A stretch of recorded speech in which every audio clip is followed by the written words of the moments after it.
This is Neil Schneider for MTBS-TV at CES 2020. 2020, it's unbelievable. To my immediate right is Rayan Fakro. He's with D-Link. They're showing their latest Wi-Fi 6 routers. Welcome to the program, Rayan. Thank you, happy to be here.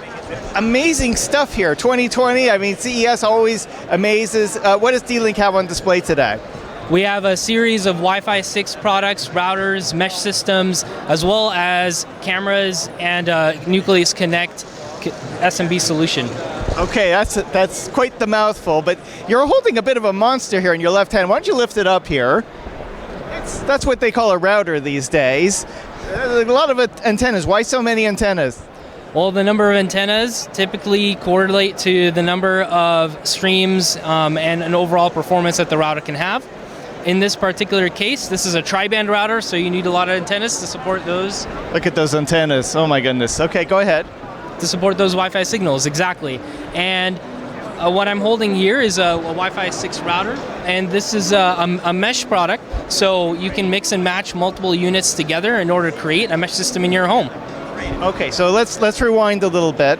So one of the big stories this year, of course, is Wi-Fi 6. I understand it's a new generation of Wi-Fi technology. Can you explain why this is so important? What's so special about Wi-Fi 6? Absolutely. Wi-Fi 6 brings about with it a lot more throughput and efficiency. Part of the efficiency is they have technology built in so that it can minimize interference. So with Wi-Fi 5, a lot of neighboring networks create interference with one another, and with Wi-Fi 6, it has a technology called BSS color in order to minimize interference between adjacent networks. So what I'm gathering is, like in my neighborhood, everyone's got Wi-Fi. I mean, even if the moment you get internet, you get like a Wi-Fi router with your service, and I gather that interference, it slows things down, it prevents me from getting my data? Absolutely, Neil. There's also a lot of inefficiencies right now with really the proliferation of devices in the home, and the more devices you have in your home, the more congestion and interference there is in your home as well.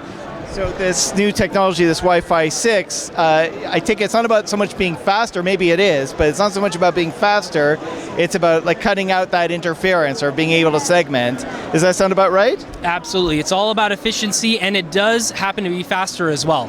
Okay. Now, one of the big challenges as we go up in that gigahertz range, it used to be that all Wi-Fi was 2.4, now it's 2.4 and 5 gigahertz. You mentioned tri-band. What's the third band?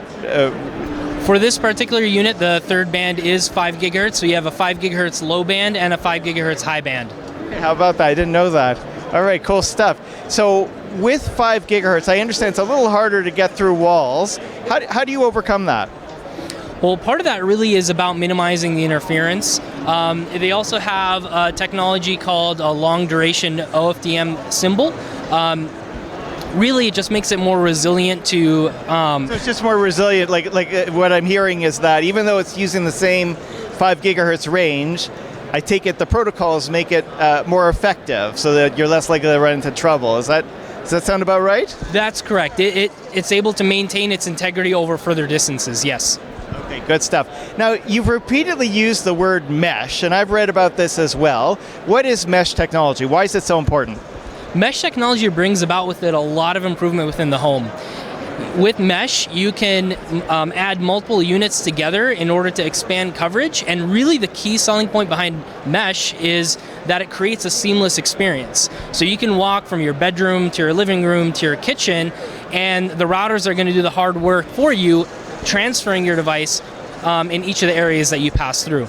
So it used to be that if you had a router, the internet would be really, really good around that router, maybe a couple rooms apart, but you could have dead spots in your home, and I take it this adds additional output for that router. Does that sound about right? Absolutely. It increases coverage overall and makes it an entirely seamless experience for you in the home.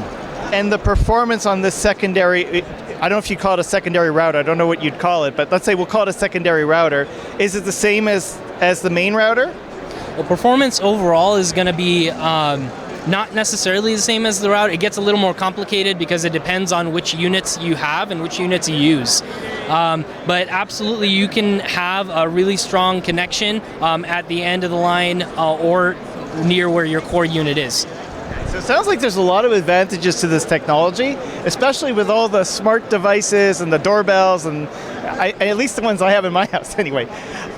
So that's fantastic stuff. So is this available now, or is it coming out? What can you tell us about product availability?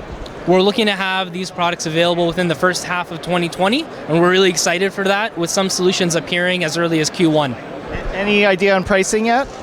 We do have a little bit on pricing. We're not quite ready to announce it all on the show, but we will say that we have it starts around the $119 price point here in the US, and can go higher than that, of course. But we're looking to make these affordable products so the masses can access them as well. All right, sounds good. Thanks so much for joining us. Thank you so much. This is Neil Schneider for MTBS-TV at CES 2020. We will, of course, be back with more. Thank you for watching.